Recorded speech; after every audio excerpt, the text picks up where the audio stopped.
Bueno, quiero deciros algo previamente, ¿no? Cuando Dani me pidió este tema, yo dije, pues, ¿qué voy a enseñar yo sobre los estudios bíblicos a toda esta gente tan experimentada y tan... Lo voy a hacer un poquito según el estilo de David, que me ha gustado tu exposición, porque le has dado un carácter muy, muy íntimo, muy, muy, muy personal, ¿no? A todo esto, ¿no?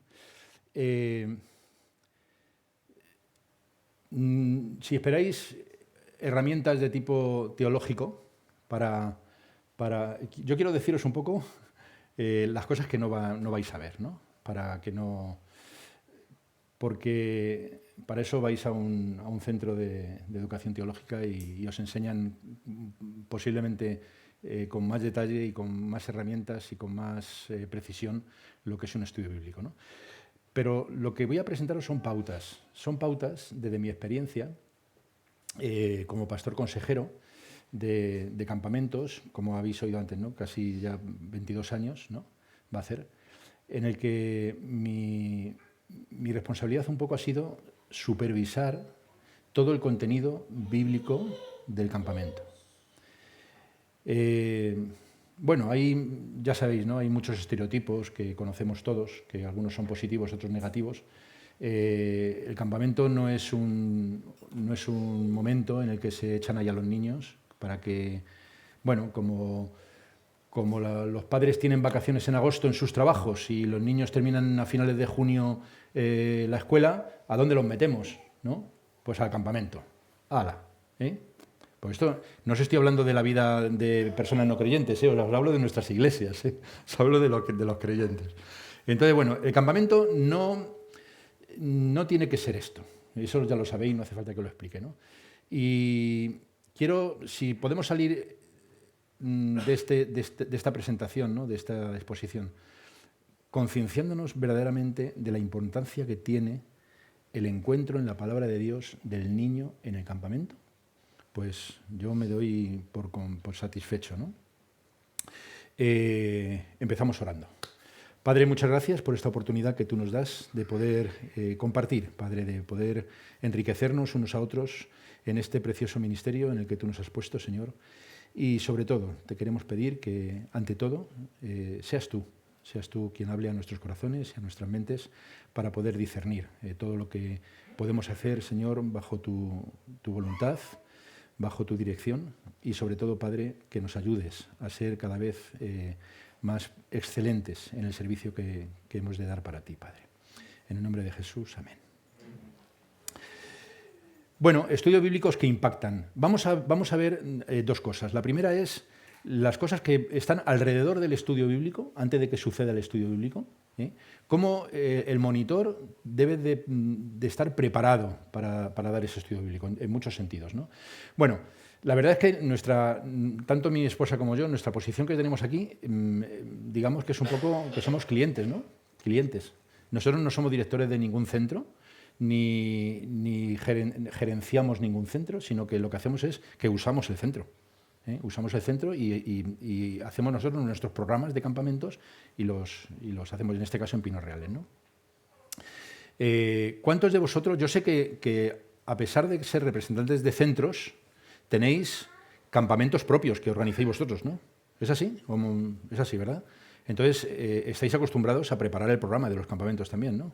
Vale, muy bien. Pues entonces mejor que mejor. Este texto que pongo aquí, que es bien conocido, en hebreos esto es la Shema, Shema Israel, es una manifestación del monoteísmo judío por excelencia. Pero fijaos lo que dice este texto, ¿no? Jehová nuestro Dios, Jehová uno es. Esto es una manifestación monoteísta, por supuesto. Y amarás a Jehová tu Dios de todo tu corazón, de toda tu alma, con todas tus fuerzas. Y estas palabras que yo te mando hoy estarán sobre tu corazón y las repetirás a tus hijos. Y hablarás de ellas estando en tu casa y andando por el camino y al acostarte y en los campamentos. Y cuando te levantes, y las atarás como una señal en tu mano y estarán como frontales entre tus ojos y las escribirás en los postes de tu casa y en tus puertas. Para un niño judío o para una familia judía, la enseñanza en la palabra, en la ley, la palabra que tenían ellos, ¿no? La ley, no solamente era un conocimiento de tipo teológico, ¿no?, sobre eso, sino que el conocimiento de la ley y la puesta en práctica de la ley significaba bienestar para la vida de la persona. Eso es lo que el judío pensaba. El conocer la ley, el conocer los mandamientos de Dios, no solamente ayudan a tener un conocimiento de tu comunión con Dios, sino que el conocimiento de la ley te ayuda en tu vida diaria, en tu vida personal. Es un ejemplo de moral, un ejemplo de práctica, en fin, de relaciones personales.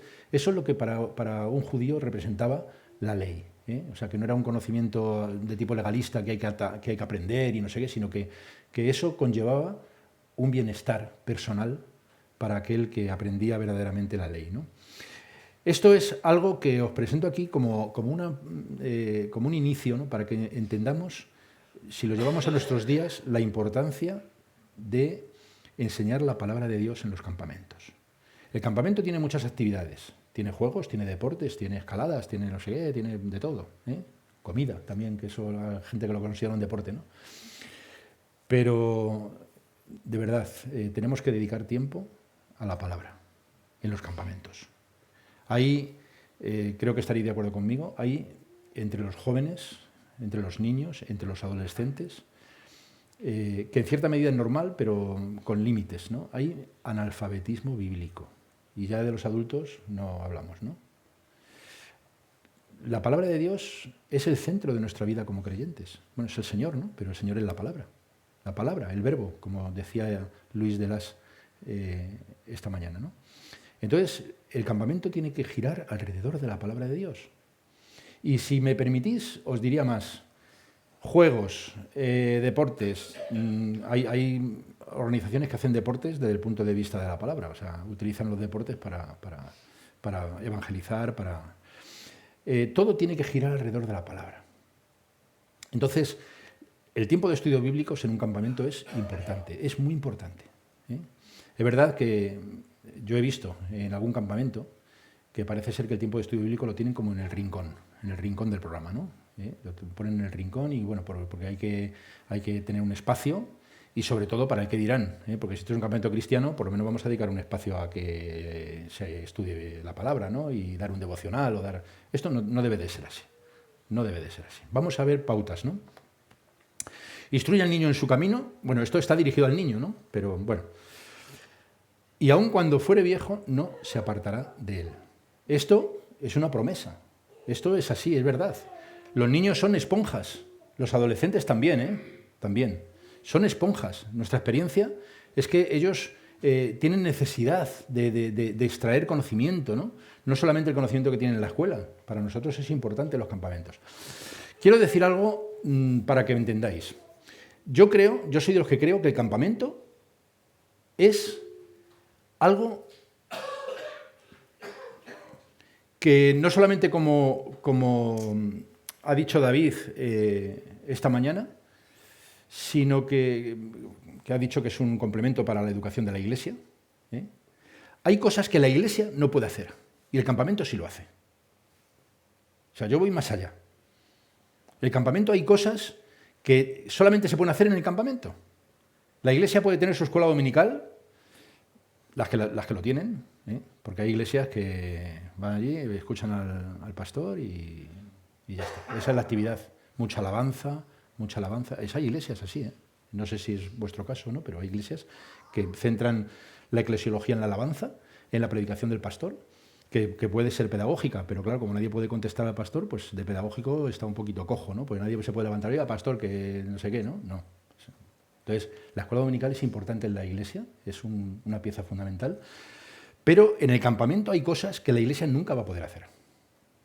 El niño está apartado de su entorno, está apartado de sus padres durante un tiempo, se le ha quitado el móvil, y entonces ahí el niño, el adolescente, y por qué no decirlo también al adulto, en los campamentos de adultos, pues están fuera de la rutina diaria, y ahí es un tiempo propicio para el encuentro con el Señor. Esto lo sabéis, ¿no? Pero instruir al niño en su camino, instruir a cualquiera persona que se nos pone delante de nosotros para instruirle en la palabra de Dios, eso es una inversión que tiene un valor incalculable. Incalculable. Cuando sea viejo no se apartará de él. Fijaos la experiencia de otro texto que quiero traeros a vosotros, ¿no? Luego veremos un poquito más el tema del estudio bíblico. Persiste tú en lo que has aprendido y te persuadiste, sabiendo de quién has aprendido y que desde la niñez has sabido las Sagradas Escrituras, las cuales te pueden hacer sabio para la salvación por la fe que es en Cristo Jesús. Esta es la experiencia de Timoteo. Pablo le está diciendo esto a Timoteo, le está recordando. Fijaos, en aquel entonces, si vemos un poquito la historia de los viajes de Pablo, que la podemos ver en Hechos, porque ya sabéis que las cartas de Pablo hay una forma de entenderlas bien, y es cogiendo el libro de Hechos a la vez. ¿Vale? Entonces, ahí vemos cómo Timoteo, que es un niño que nace en una cultura grecorromana, que su abuela y su madre, Loida y Eunice, desde pequeño le han inculcado ese tema. Y por Lucas sabemos que el padre de Timoteo era griego. Entonces ahí yo creo, bueno, hay cosas que en la Biblia no están registradas, ¿no? Están las cosas que necesitamos, como bien se ha dicho antes, ¿no? Pero si vemos un poquito el contexto, que luego vamos a hablar de este tema, pues digo, fíjate, un hogar, el padre de otra religión, que tenían la forma de enseñar al niño dentro de la cultura grecorromana, pues había una serie de pasos que daban a los niños y una forma de enseñar al niño. Y ahí vemos que madre y abuela le están enseñando la cultura judía, le están enseñando la ley, le están enseñando las escrituras. Ahí hay una confrontación, ¿no? Ahí hay un par de cosmovisiones ahí que Timoteo tiene que vivir, ¿no? Y al final, Timoteo abraza el mensaje del Señor, ¿no? Quizá también algunos dicen que es porque en Listra vieron cómo apedreaban a Pablo y eso Timoteo lo vio de cerca y le afectó mucho, el apedreamiento, y entonces él se conmovió su corazón y abrazó el Evangelio del Señor, ¿no? Pero bueno, ahí tenemos la experiencia de Timoteo. Primero, saber de quién aprendemos. ¿De quién aprendemos? Aprendemos del Señor. Y ese conocimiento que nosotros como monitores, como directores, como gerentes de campamento, como voluntarios tenemos, lo tenemos que compartir. Somos llamados a compartirlo y a compartirlo con excelencia. Saber de quién hemos aprendido. Y sobre todo, saber que la palabra nos hacen ser aptos para tener la salvación, para llegar a tener la salvación en Cristo Jesús, ¿no? Por la fe. Entonces, estamos ante algo verdaderamente importante. No le demos poca importancia a lo que hacemos. Es importante. Tenemos entre manos el compartir la misma palabra de Dios a los campistas. Así que esto es algo importante. Fijaos, vamos a entrar un poquito en faena, ¿no? Aspectos de la formación bíblica en los campamentos. Primero, estamos ante una oportunidad de reflexión en la palabra, alejados del entorno rutinario. Eso es algo, es un activo que tenemos que saber aprovechar. Porque durante todo el año, en el resto del año, eso no se le va a dar al niño. No va a tener esa oportunidad. Va a tener muchas ocupaciones, muchas cosas, volver otra vez a la escuela, a las influencias con sus compañeros de clase, a meterse en internet, ahora, bueno, qué sé yo, os puedo contar muchas cosas, ¿no? Pero el tiempo que hay ahí le tenemos que saber aprovechar. El tiempo de estudio bíblico en el campamento es un complemento a la formación en la iglesia local. Y aún más, hay cosas que son insustituibles, solamente se da en el propio campamento.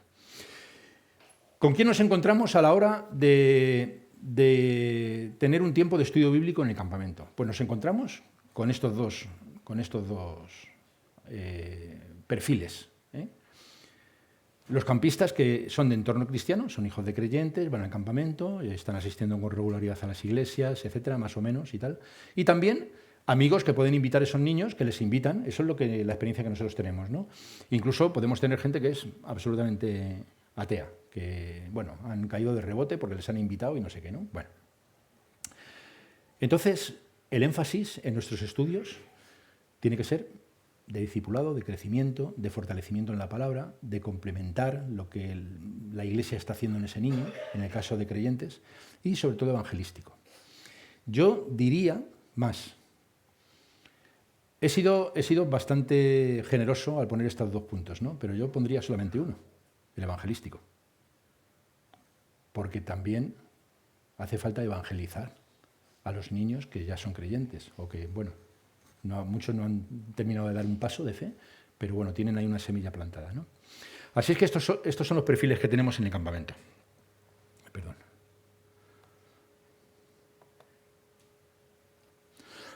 Vamos a ver algunas claves para aprovechar bien el tiempo sobre el estudio bíblico en el campamento de verano. Algunas claves. Perdonadme. Cuando hablo mucho me empieza a picar la garganta. No sé si es por el ambiente o... Fijaos. Actitud que tiene que tener el monitor a la hora de dar un estudio bíblico.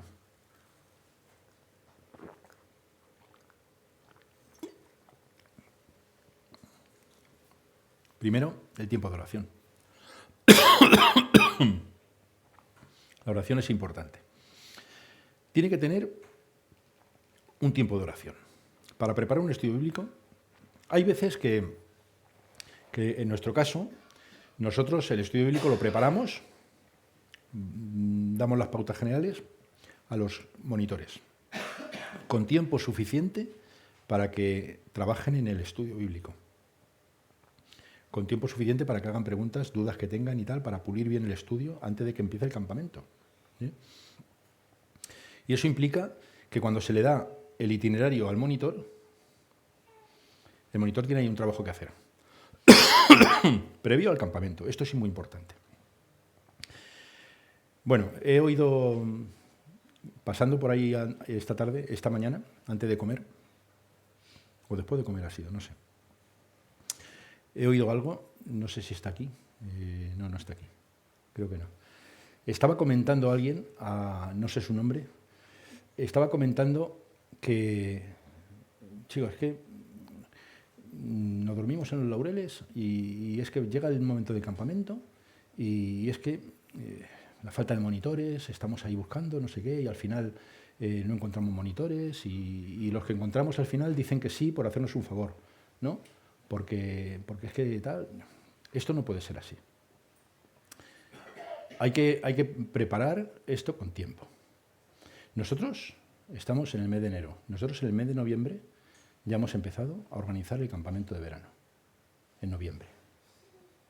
Tenemos ya el tema, tenemos ya el perfil de los monitores. Muchos continúan, otros no. Tenemos que buscar nuevos. Pero ya hemos tenido varias reuniones de preparación sobre el campamento. En el mes de mayo está todo el campamento prácticamente preparado.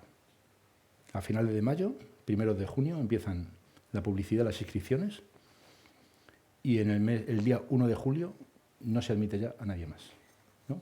Esta es nuestra experiencia. Pero ya hay un camino recorrido.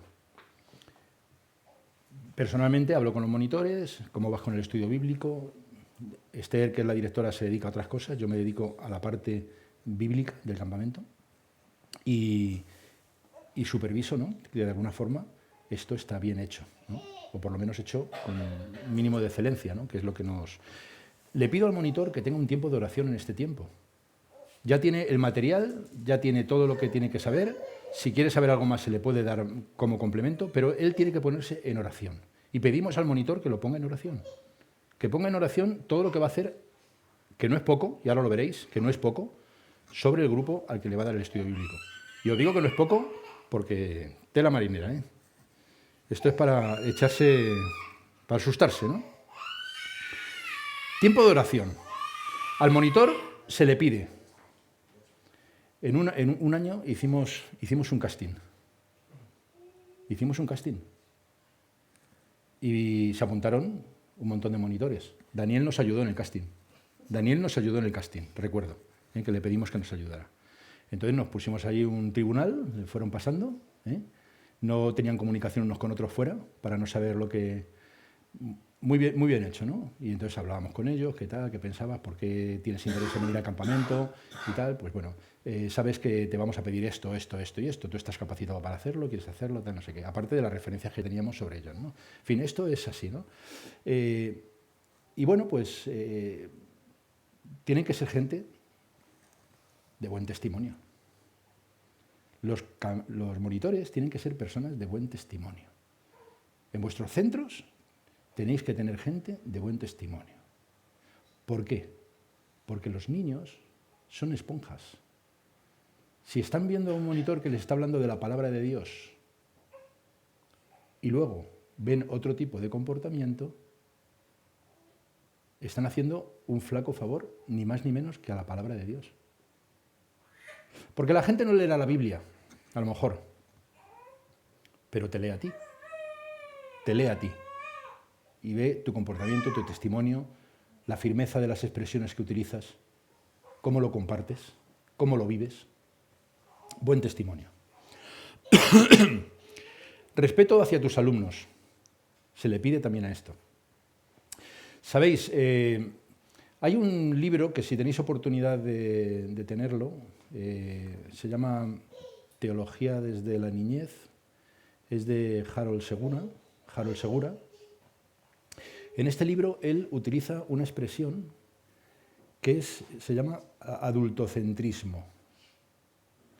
Muchas veces caemos en actitudes adultocéntricas cuando pensamos que los niños son poca cosa, que la vida de iglesia, la vida del evangelio, la vida de la palabra, esto tiene que ser ya de mayores, ¿no? Los niños son personas que, bueno, los tenemos que tratar, pero ya en su día ya conocerán lo que tienen que conocer y tal, ¿no? Esto es algo que se maneja así, ¿eh?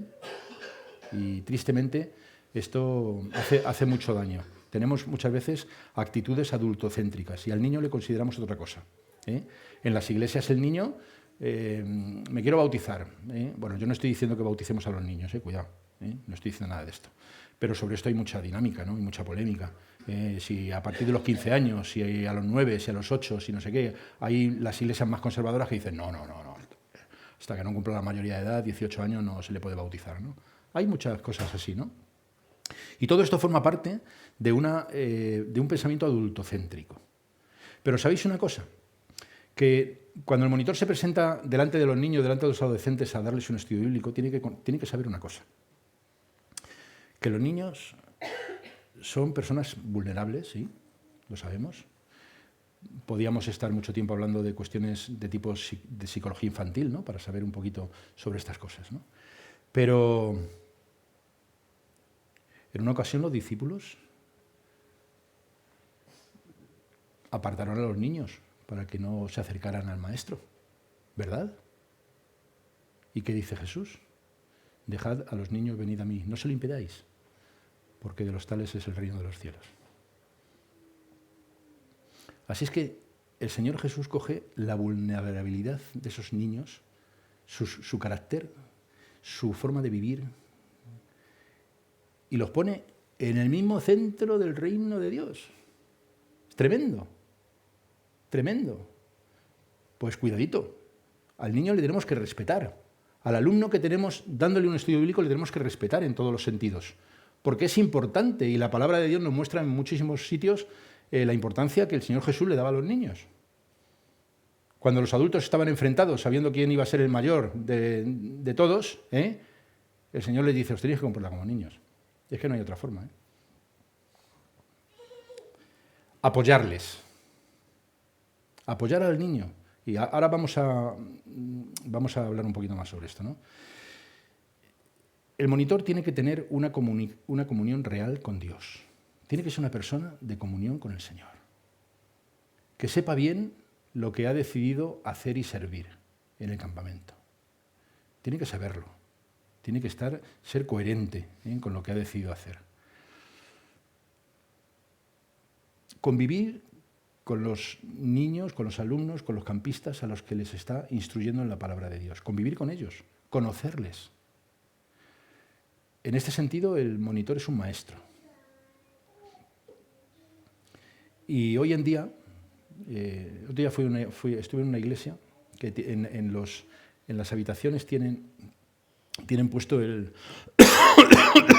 nombre de quien tiene a su cargo la clase de escuela dominical que se reúne ahí, ¿no? En el salón de actos, en la sala de juntas, en la habitación, en tal, ¿no? Y en todos los cartelitos ponía adultos B, profesor fulanito de tal, ¿no? Todos los carteles, ¿eh? Unos carteles muy bonitos ahí puestos. Y yo me preguntaba, ¿no es mejor decir maestro que profesor? Pues el profesor es alguien que da la clase, si la han entendido bien, si no la han entendido, pues peor para ellos. Ya vendrá el día del examen y ya se examinarán todos. Y ya está.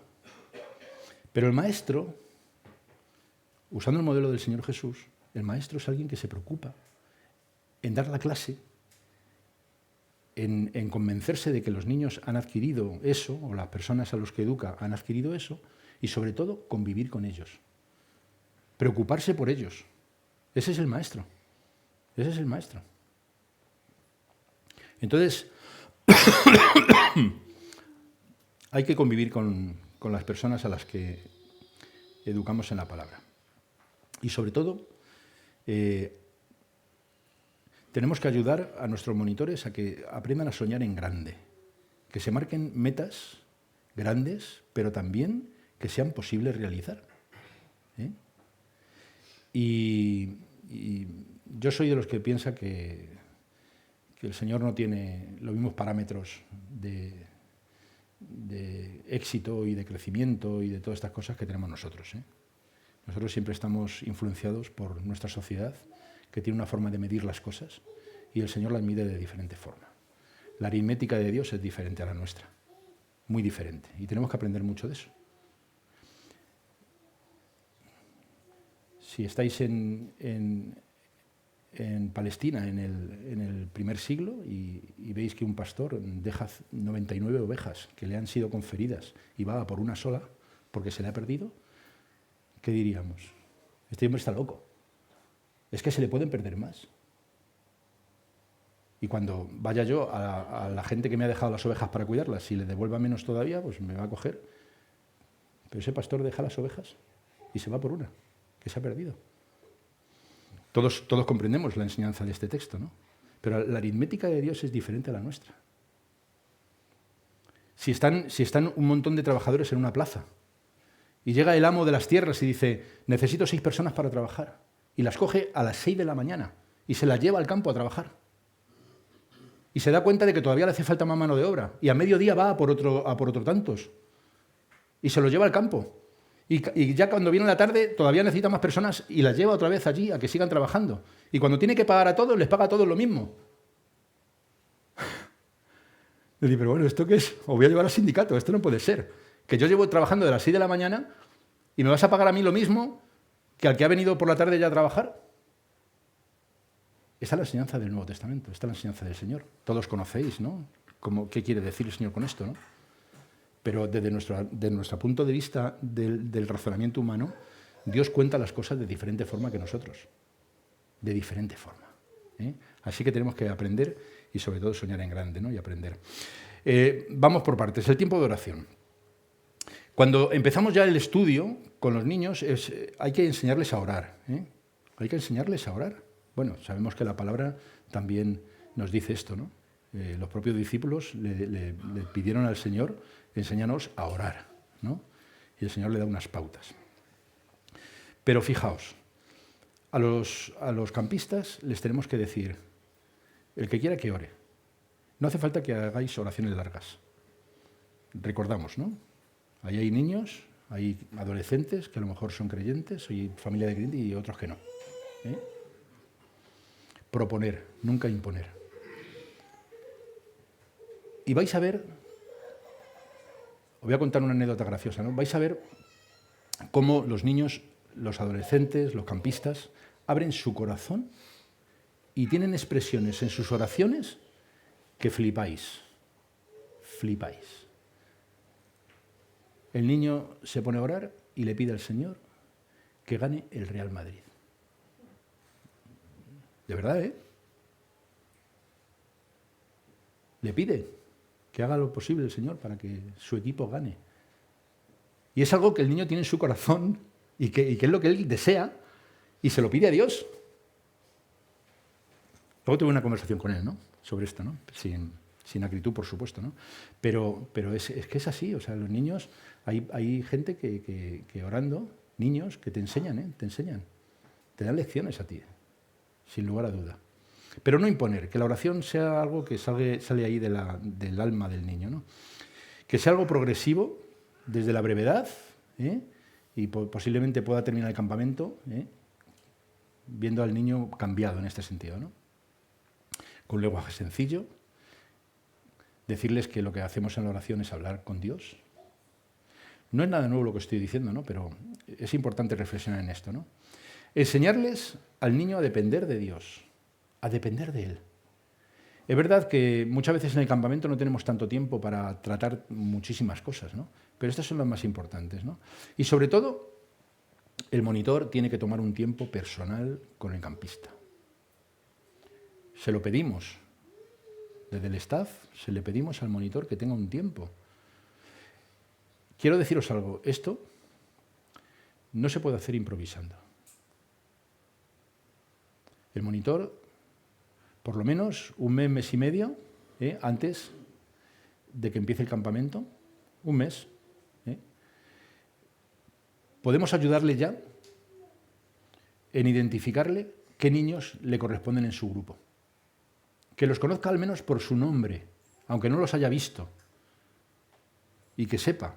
Y si desde el staff le podemos ya informar de, mira, este es tu grupo, mira, este tal, hablamos de ellos, de campamentos anteriores que ha habido, de algunas historias, algunos problemas, algunas alegrías. Si le podemos al monitor enriquecerle con esta información, le vamos a ayudar en su ministerio. Le vamos a ayudar. Y es una ayuda muy valiosa, porque le enriquecemos a la hora de intentar con esos niños buscar ese tiempo personal con ellos, conociéndoles, sabiéndole qué aspectos en su vida pues existen ahí, están ahí y cómo pueden ayudarle, ¿no? Bueno, hemos hablado antes de esto, ¿no? El monitor tiene que tener un buen testimonio de su parte, ¿no? Es un modelo, es un referente. Los campistas están pensando en él, le están mirando, están pensando en él cuando les está enseñando. Es un tiempo con y en la palabra. Lo que tenemos entre manos es la palabra del Señor. Así es que el monitor tiene que ser modelo. El respeto a ellos. Mirad, os he puesto aquí este texto. ¿Alguien sabe en qué momento se sucede esto con Samuel? Jehová respondió a Samuel, no mires a su parecer, ni a lo grande de su estatura, porque yo lo desecho. Porque Jehová no mira lo que mira el hombre, pues el hombre mira lo que está delante de sus ojos, pero Jehová mira el corazón. ¿Sabéis cuándo se produjo esto? Cuando está buscando al rey Saúl, ¿vale? El hombre mira lo que está delante de sus ojos, pero Jehová mira el corazón. Luego sucedió lo que sucedió, ¿verdad? Todos lo sabemos, pero bueno. Si trasladamos esto al grupo que tenemos delante, a los niños, nos vamos a encontrar diferentes caracteres, gente que al principio no quiere atender, gente que tiene un montón de prejuicios, pero todo eso el monitor se lo tiene que ganar, ¿no? Y hay pautas para ganarse al niño, sin lugar a duda, y es oración. Y sobre todo, que el niño puede ser un travieso, puede presentar diferentes aspectos que muchas veces nos irritan, ¿no? A los educadores también nos sentimos muchas veces irritados cuando vemos que hay cosas que no nos cuadran, ¿no?, con los niños. Pero que pensemos siempre que el Señor está mirando el corazón de ese niño también, que lo está mirando. Y nosotros tenemos que ser colaboradores del Señor con ese niño, porque Él es importante para Dios, ¿vale? El apoyo. Necesitan aprecio, necesitan afecto. Os puedo decir, seguro que vosotros también conocéis alguna historia o habéis vivido alguna experiencia de este tipo, ¿no? Hay niños que vienen al campamento con problemas gordos, muy gordos, Nosotros los hemos tenido y los tenemos, muy gordos. Hay veces que el monitor tiene que saber entender el límite de su responsabilidad y a partir de ahí pasarle la pelota a la dirección. Hay niños de familias desestructuradas, rotas. El campamento se convierte en un tiempo en el que tienen que hacer algo con el niño porque ni el padre ni la madre se ponen de acuerdo y la custodia y no sé qué, no sé cuántos. Que, por cierto, ahora hay mucho problema con esto, ¿no? Me voy a salir un poquito de aquí, ¿no? Nosotros una de las cosas que tuvimos que hacer fue la ley de protección de datos, ¿vale? Las inscripciones tienen una serie de requisitos en los que el tema de la fotografía, todo este tema de enfermedades del niño, no sé qué, no sé cuántos, ¿no? Y la persona que nos llevaba el tema de datos, Cristina, nos dice, ¿y dónde salen los niños al campamento? Ah, bueno, pues salen en el autobús, en la puerta de la iglesia de General Laci. Y desde allí salen los autobuses a Pinos Reales. Muy bien. Y cuando vuelven, al mismo sitio. Muy bien. ¿Quién os deja al niño? Ah, pues nos lo deja la madre, el padre, algún vecino o algún hermano de la iglesia que coge a varios niños y los lleva. ¿Y cuando lo devolvéis al niño, a quién se lo devolvéis? ¿A las mismas personas? ¿O firman un documento en el que os dejan al niño y son ellos los que lo van a recibir después? Viene la madre. ¿Dónde está mi niño? Ah, no, sí, ha bajado, se la ha llevado el padre. ¿Que se la ha llevado mi marido? ¿Mi ex? ¿Que se la ha llevado mi ex? Y eso es un follón. Podemos tener muchísimos problemas. Muchísimos problemas. Hay niños de familias desestructuradas que además te das cuenta enseguida. Y el monitor tiene que entrar en esas situaciones y conocer los problemas del niño. Y muchas veces, ¿sabéis una cosa? Que el niño en su casa no encuentra el apoyo ni encuentra la oportunidad de poder trasladar su inquietud. Y en el campamento sí lo hace. En el campamento lo hace. Llega un momento en que se establece tal conexión entre el monitor y el niño, en el que el niño abre su corazón y cuenta cosas. Y sobre todo cuando toma la iniciativa de orar, y ora por su abuelita, que lo está pasando mal, que está en el hospital, ora por su padre. Continúo. Que la semana pasada pegó a mi madre. Esto sucede, ¿eh? Esto sucede. El monitor se encuentra con una situación ahí en la que tiene que exponer la palabra de Dios en las circunstancias en las que también el niño está viviendo. Y muchas veces, al expresar la palabra y entrar en una historia bíblica o entrar en el niño, empieza a dar vueltas a su mente y reproduce su propia vida en lo que está aprendiendo. Aplica a su propia vida, a lo que está sufriendo, a lo que está viviendo. También puede ser bueno, no es necesariamente malo, pero lo aplica a su propia situación. Y el monitor es una parte importante en esta situación. Es muy importante. Por eso el tiempo de estudio bíblico, el tiempo del servicio, el ministerio del monitor en el tiempo de estudio bíblico es muy importante, ¿no? Los niños necesitan aprecio, necesitan afecto, quieren ver que sientes interés por ellos y sobre todo recuérdales que el Señor les ama. El monitor tiene que buscar metas que sean realistas, alcanzables, en relación con lo que está sirviendo y con lo que está haciendo con los campistas, ¿no? Tiene entre manos la palabra de Dios, que es útil, que es poderosa. ¿Lo creemos o no? Es poderosa la palabra de Dios. La palabra de Dios es una espada de dos filos, ¿eh? Y eso vale para el adulto, para el adolescente, para el joven y para el niño, vale para todo el mundo, ¿no? Hay que intentar conocerlo y hay que marcarse metas y sobre todo la meta que hay que marcarse en líneas generales en un campamento es confrontar al niño con la palabra de Dios y acercarle a Jesús. Acercarle a Jesús. Que conozca a Jesús. Que le viva. Y eso se hace en el tiempo del estudio bíblico, ¿eh? Bueno, pasar tiempo interesándose por ellos, observar su vida, preguntar. Y además, nosotros invitamos siempre al monitor a que tenga la oportunidad de dar su propio testimonio. Puede ser un testimonio, no sé, permitidme la expresión, ¿no? Impresionante, ¿no? O puede ser un testimonio llano, sencillo, lo que el Señor ha hecho en tu vida, hablar de tu familia, hablar de por qué eres monitor, simplemente, ¿no? El niño está ahí escuchando, ¿eh? Dar tu testimonio, eso es importante, ¿no?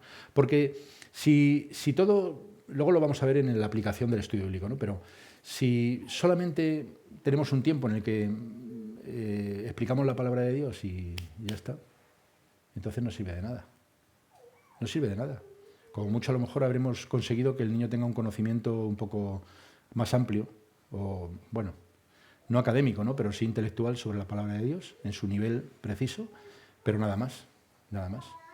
Tiene que haber siempre aplicación. Y esto se consigue también cuando el monitor da el primer paso él y expone su testimonio, su experiencia con el Señor, sea la que sea, pero con el Señor, y se la expone a los niños, de una forma íntima, de una forma transmitiendo amistad, transmitiendo cariño, calor, ¿eh? Esto es muy importante. Ofrecer el testimonio de tu experiencia personal con Dios. Bien, vamos a entrar, estas son cosas que están alrededor, ¿no? del estudio bíblico. Ahora vamos a ver un poco destrezas, herramientas útiles a la hora del estudio bíblico. Vamos a poner un ejemplo que he cogido, puede ser el que vosotros queráis si queréis, incluso si lo proponéis lo podemos ver aquí. Mirad, bueno, entramos en el estudio bíblico, lo primero que hay que hacer es oración, conocer la audiencia, esto ya lo hemos hablado, buscar un tema general. A veces, como os he dicho, el staff, el campamento, da el estudio al monitor, otras veces le pedimos al monitor que nos proponga un estudio. Y vamos a ver si ese estudio encaja con el lema principal del campamento, porque eso sí, yo os sugiero siempre que el campamento tenga un lema principal.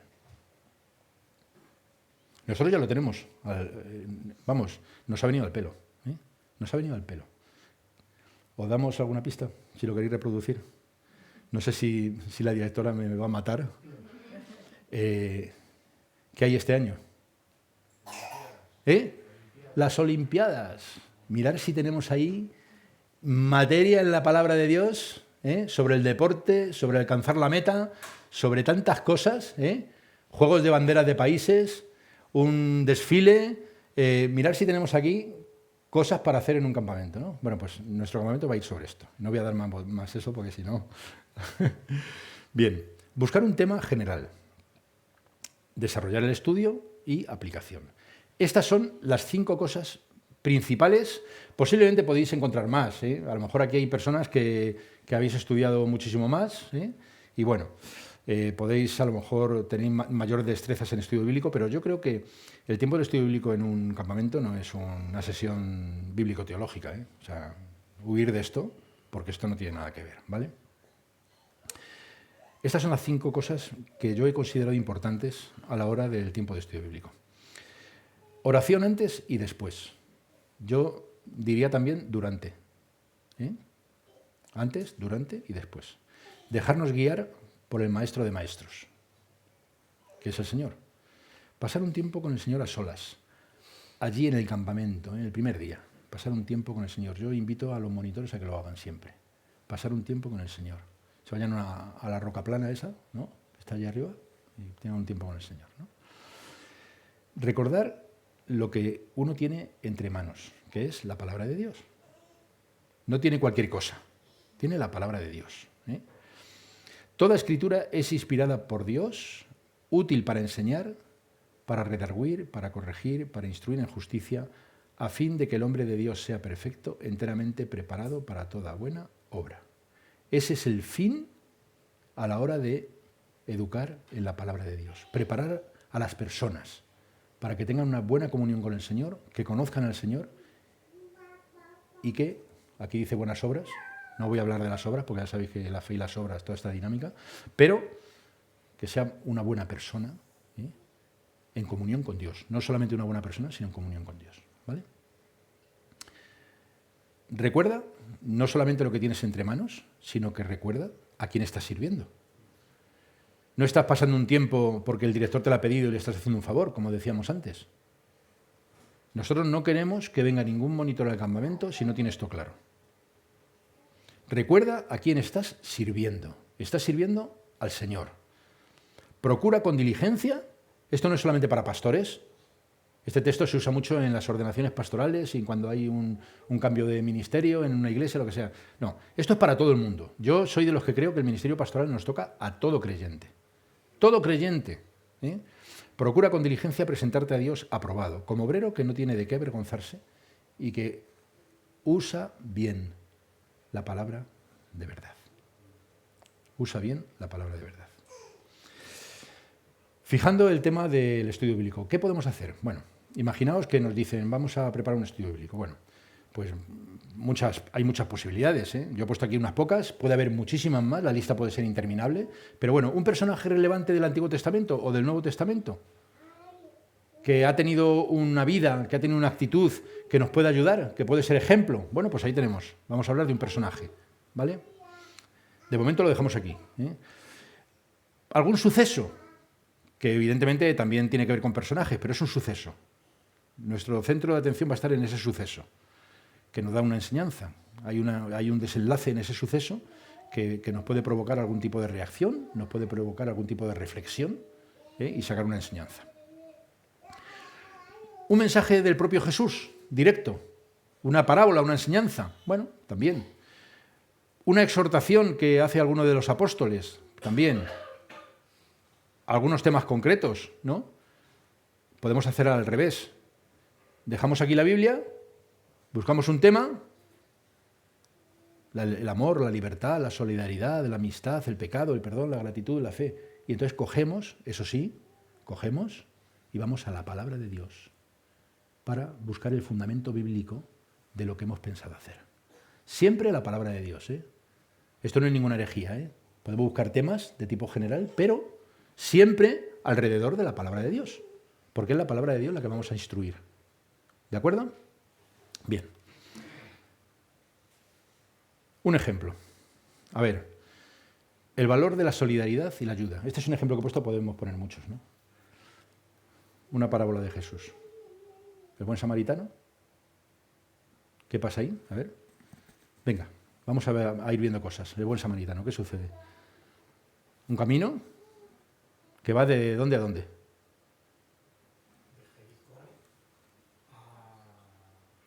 A Jerusalén. El camino de Jerusalén. ¿Habéis estado en Israel alguno? ¿No habéis estado? Yo sí he estado. ¿Tú has estado? ¿Cómo es ese camino? No, bueno, yo lo he transitado en autobús, porque hoy en día hay carreteras. Pero el paisaje de alrededor es el mismo, más o menos. ¿Qué hay? Hay desierto, hay dunas. ¿Habéis ido a las dunas de Maspalomas, de Gran Canaria? Que ahí hay gente que se esconde haciendo cualquier cosa. Estamos entre adultos, ¿no? Sí. Y nadie le ve. Bueno, el camino de Jericó a Jerusalén, de dunas. ¿Vale? Tiene orografías y tal, y bueno, pues ahí se esconde la gente, ¿no? Es un camino comercial. ¿Vale? Vamos a seguir viendo cosas, a ver, más cosas que hay ahí.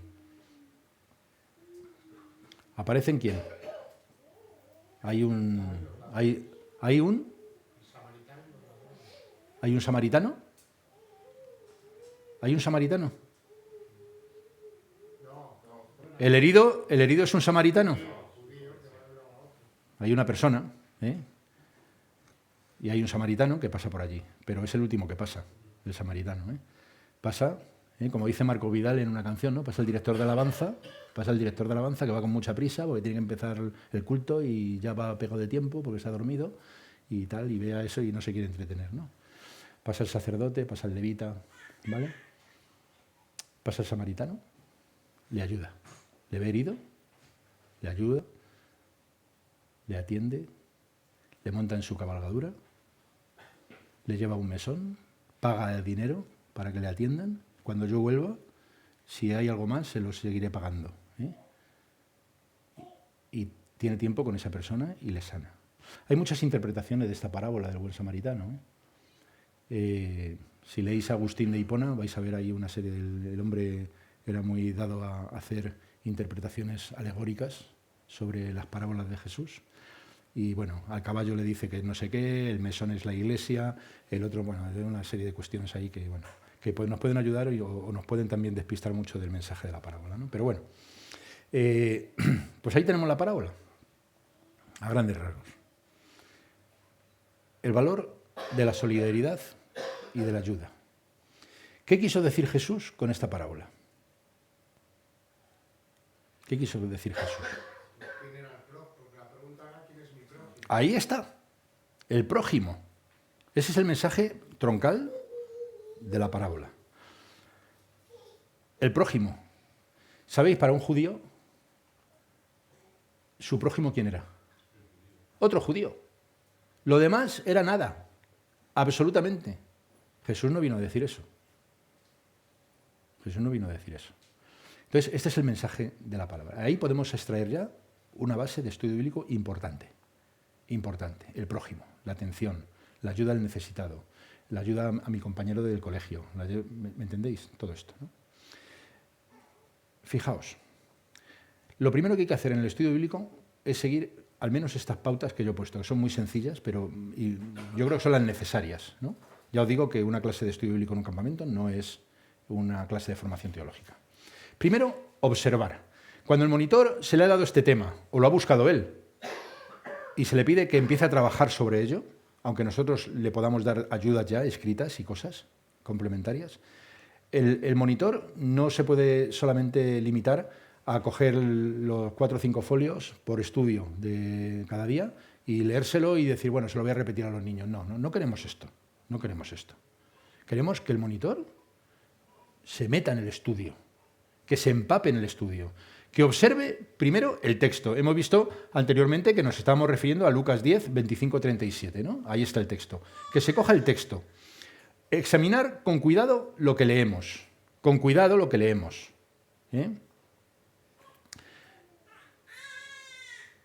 ¿Qué podemos hacer aquí en la observación? Me parece que luego hablo de ello. Pues ver los versículos anteriores, los posteriores, lo que dice Jesús sobre esta parábola, una vez que la parábola concluye lo que sigue diciendo Jesús, ¿vale? Observar el texto y ir anotando cosas, después interpretar el texto.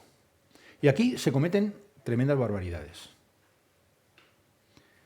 Comprender lo que el pasaje significa. Eso es el fin que tenemos que conseguir. Comprender lo que el pasaje significa para mí. Pero claro, a la hora de observarlo y a la hora de interpretarlo, tenemos que saber una cosa muy importante. Y es, ¿qué quería decir el autor? Y no solamente me refiero a esta parábola, sino a cualquier otro texto. ¿Qué quería decir el autor? Lo que estamos leyendo en la Biblia. ¿Qué quería decir a la gente a la que lo tenía dirigido en aquel entonces? ¿Qué quería expresar?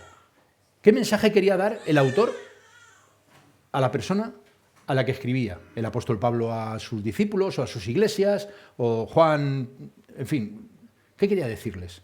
Y ver un poco el contexto. ¿Qué pensaba la gente en aquel entonces? ¿Cómo vivía? ¿Qué necesidades tenía? Así interpretamos lo que esa persona, ese escritor, ese evangelista o escritor de cualquier libro del Antiguo Testamento quería decir a las personas cuando escribió eso. Y una vez que tengamos eso, no hace falta profundizar teológicamente, no os estoy pidiendo nada, sino una cosa sencilla. Entonces, comprender lo que el pasaje significa para mí ahora. Ahora. ¿Qué quiere decir el pasaje? ¿Qué enseñanza puedo extraer?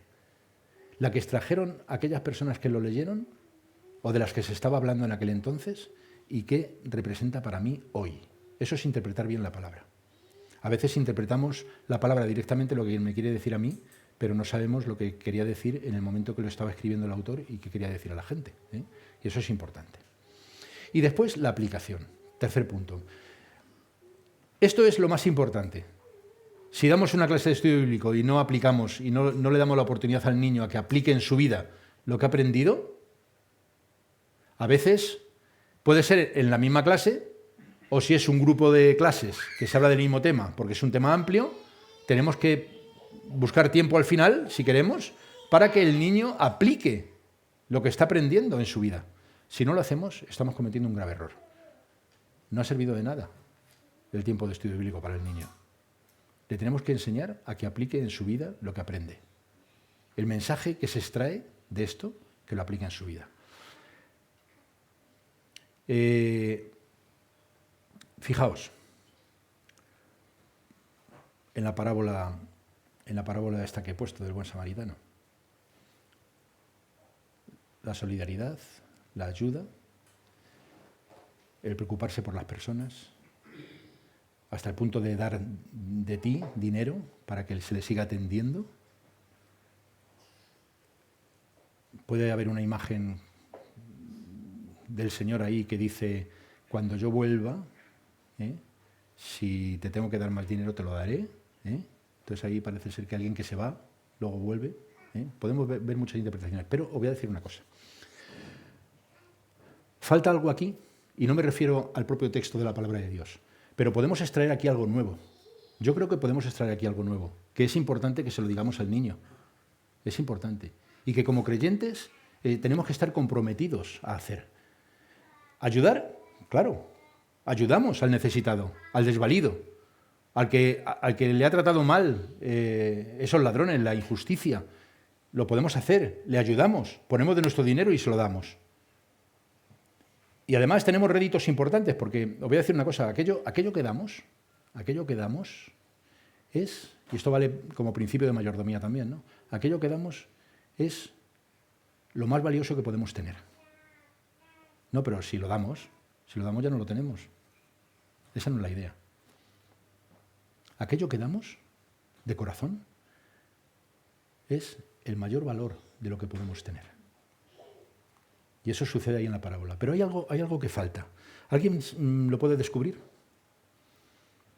Esto pasa mucho ahora en la obra social a nivel evangélico y en las misiones extranjeras. Esto es un concepto que hay ahí.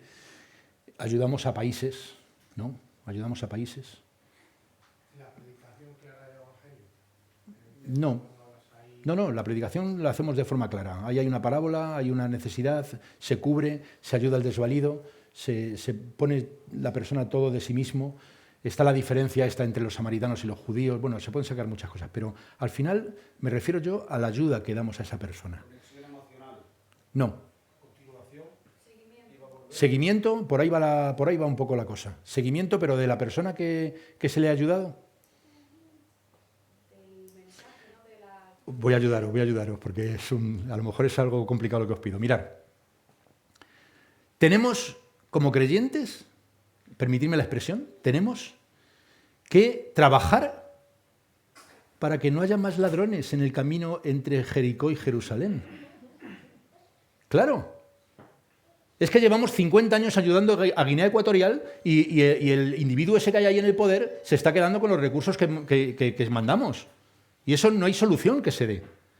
Entonces hay que elevar una voz de injusticia y trabajar para que en el camino de Jericó a Jerusalén desaparezcan los ladrones. ¿Me he explicado? Pues yo creo que es una cosa bonita que podemos enseñar a los niños. ¿No? No idealizar el tema de la justicia y todo eso, porque son niños todavía, ¿no? O adolescentes o jóvenes, pero sí inculcarles el sentido de la denuncia de la injusticia y de trabajar para que haya cosas que se terminen erradicando. Porque si no, esto se va a reproducir. Y es una parábola, no sabemos si existió o no. Esto es una enseñanza del Señor Jesús, que utilizaba elementos de la vida cotidiana y de la vida diaria, como mejor sabía hacerlo, que era el maestro por excelencia. Pero esto es algo cotidiano que sucede ahí. Y después de esa persona herida, habría otra y habría otra, porque los ladrones siguen estando ahí y se siguen escondiendo en las dunas y siguen robando y siguen hiriendo. Entonces, pues esto es un mensaje, ¿no? Es un ejemplo, ¿no?, que os puedo dar. Bien. Usamos bien la Biblia cuando al leerla oramos pidiendo dirección y después observamos el texto. Esto es a modo de resumen. Observamos el texto, lo interpretamos y buscamos la aplicación a nuestra vida. La aplicación a la vida del niño. ¿Vale? Ahí tenéis otra vez este texto que tiene que ser ahí frontal. Ya lo hemos repetido, ¿verdad? Que mirad lo que tenemos. La palabra de verdad. Observación. El proceso de observación del texto, esto es importante, quedaros bien con esta frase. Cuando preparáis un estudio bíblico para el campamento, el proceso de observación del texto, todo esto que hemos visto, no es lo que tú vas a enseñar al niño. No. Eso te lo tienes que trabajar. No es lo que vas a enseñar directamente en el estudio bíblico, sino lo que a ti te va a enriquecer en su preparación. Porque al niño no le puede dar conceptos teológicos, ni no sé qué, ni decir qué es la interpretación de la Biblia y qué es la hermenéutica, ni nada de eso, ¿no? ¿Veis? Observación del texto. Examinando con cuidado lo que leemos. Examinar con cuidado lo que leemos. ¿Vale? Personajes. Ahí tenemos. Si vamos a la parábola, ¿quiénes serán esos personajes? Todos los que aparecen. Ahí pongo atención con los secundarios. ¿Sabéis una cosa? A mí me gustan mucho los personajes secundarios en las historias de la Biblia. Hay veces que pasamos desapercibido lo que los personajes secundarios nos enseñan. Siempre. ¿Sabéis? En la gala de los Oscar le dan un premio al personaje secundario. Tiene su importancia, queridos míos, el personaje secundario. Y a veces leemos textos y no lo apreciamos. Un ejemplo. Pablo se cae del caballo en el camino a Damasco, tal, se va a la calle derecha, le dice el Señor que vaya allí, que se ponga a orar y tal, no sé qué, y va a ir alguien a buscarte y no sé qué, no sé cuántos. Ahí aparece, ¿quién? ¿Quién aparece? ¿No? Ananías. Ahí aparece Ananías, ¿no? Aparece Ananías. Pues, ¿qué podemos hablar sobre este personaje secundario, sobre Ananías? Porque ahí todo el mundo se centra, cuando lee este pasaje, se centra en la conversión de Pablo, en tal, que se le caen las escamas de los ojos, tal, no sé qué. Pero allí Ananías es un personaje importante ahí. El relato nos habla muy poco de él. Nada más que va a ver a Pablo y tal, y bueno, luego le bautiza. Ananías tiene una conversación con Dios tremenda, que si la trasladamos hoy a nuestros días, veríamos a ver, ¿no? No tenemos registro en la palabra sobre esa conversación, muy poquito nada más. Pero Ananías le dice al Señor, ¿pero qué me estás pidiendo? Que me estás diciendo que vaya ya un tío que me va a pasar a cuchillo, que este tío va de pueblo en pueblo, con cartas del Sanedrín, y está deteniendo a la gente. ¿Y me estás diciendo que vaya yo a ese individuo? Pero, vamos, ¿me estás tomando el pelo? En definitiva, esta es la conversación de Ananías. Y Ananías nos da una lección de obediencia impresionante. Impresionante. Porque va allí, a aquella habitación, en aquel apartamento en la calle derecha en Damasco, va allí, se encuentra a Pablo, y ¿sabéis lo primero que dice Ananías? Hermano Pablo, le dice. Es tremendo, ¿no? Bueno, pues ahí tenemos un ejemplo de lo que nos puede enseñar un personaje secundario. ¿Vale? Bien. ¿Qué se puede saber de esas personas por el pasaje? Bueno, podéis imaginaros, ¿no? ¿En quién se centra la atención en el pasaje? ¿En la historia? ¿En el relato? ¿Dónde? ¿Cuándo tiene lugar el acontecimiento? ¿Por qué están allí esas personas? ¿Vale? Todo esto nos ayuda. ¿Qué es lo que sucede? ¿Cómo se produce el hecho? ¿De qué manera ocurre? ¿Por qué sucede? ¿Hay razones implícitas o explícitas? Hay que saberlas buscar, ¿vale? Entonces, ¿qué resultados hay? ¿Consecuencias? ¿Qué otras implicaciones podemos ver? Todo esto forma parte de la observación del texto, ¿vale? Y que lo podemos ir encauzando a la aplicación final que intentamos conseguir, ¿vale? Interpretación. ¿Cómo interpretamos la Biblia? Mira, la interpretación de la Biblia, el término teológico que se utiliza para la interpretación de la Biblia es la hermenéutica, lo sabéis, ¿no? Hermes quiere decir mensaje y neuma quiere decir espíritu. Ahí está, la neumatología, hablar del espíritu y tal. Entonces, hermenéutica es la interpretación de la palabra y, en definitiva, es obtener el mensaje del espíritu, que es el que nos enseña cuando acudimos a la Biblia, el que nos inspira, también como inspiró a las personas que lo escribieron, ¿no? Una forma de comenzar a interpretar es ver versículos anteriores, posteriores, el libro en el que se encuentra el texto, cómo forma parte de la Biblia, ese libro en el que hemos buscado el texto, su relación con el mensaje central de la palabra de Dios. Nunca olvidemos esto. No podemos tratar la palabra de una forma aislada, en pasajitos, sino ver que ese mensaje que queremos extraer forma parte de un plan general de salvación de Dios hacia el hombre, de Dios hacia ese niño, hacia ese adolescente, hacia ese adulto, ¿no? Entonces, tenemos que buscar siempre la relación con el mensaje central de la palabra de Dios, que es la salvación, la comunión con el Señor, ¿no? Bien, interpretar es descubrir, esto lo hemos dicho ya, descubrir la idea original en la mente del autor, percibir lo que entendieron los destinatarios originales, aquellas personas que por primera vez leyeron o escucharon el mensaje. Interpretar es el resultado de la observación y si podemos recrear los hechos que sucedieron. Aplicación. Aplicamos bien la palabra de Dios, esto por último. Cuando trasladamos ese principio o esa verdad a mi situación hoy, si me vale de algo, y os voy a decir una cosa, siempre lo vais a encontrar. Porque siempre hay una aplicación de la palabra de Dios a nuestra vida. Y eso no lo dice yo, eso lo dice la propia palabra.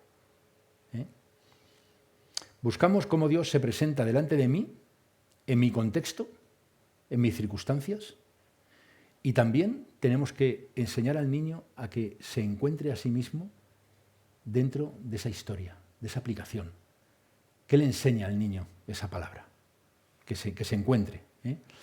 Entendemos lo que Dios quiere que hagamos ahora con lo aprendido.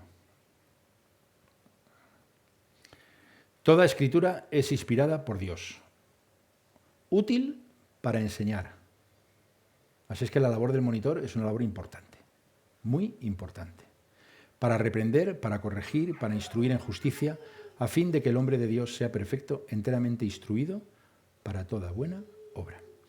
Es verdad que en un campamento puede haber monitores que su fuerte no sea... Podemos tener monitores para otras cosas, porque también hacen falta, ¿no? Hay monitores que su especialización es el deporte. O puede ser los juegos, animaciones, dinámicas de grupo, ¿vale?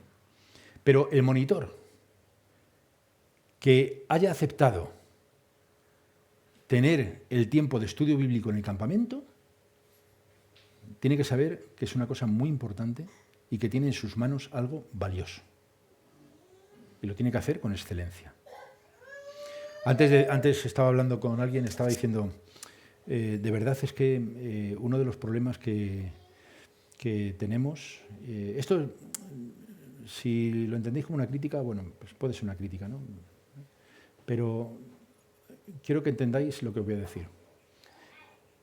Uno de los mayores peligros que tenemos en el liderazgo, a todos los niveles, en el liderazgo de nuestras iglesias, en nuestros ministerios, ¿sabéis cuál es? La mediocridad. La mediocridad. No podemos hacer cosas de forma mediocre. Estamos trabajando para el Señor y lo tenemos que hacer con excelencia. Y si no estamos capacitados para hacerlo con excelencia, y además de verdad que no veáis en mí, no sé, ningún aspecto de altanería, ni de orgullo, ni nada de esto, ¿no? Esto, de verdad, con toda la humildad, Lo que hacemos para el Señor lo tenemos que hacer de la mejor forma posible, usando nuestras capacidades. Hay veces, yo me dirigí una vez a seminaristas. Yo estudié en la facultad de Alcobendas, ¿no? De Bautista, ¿no?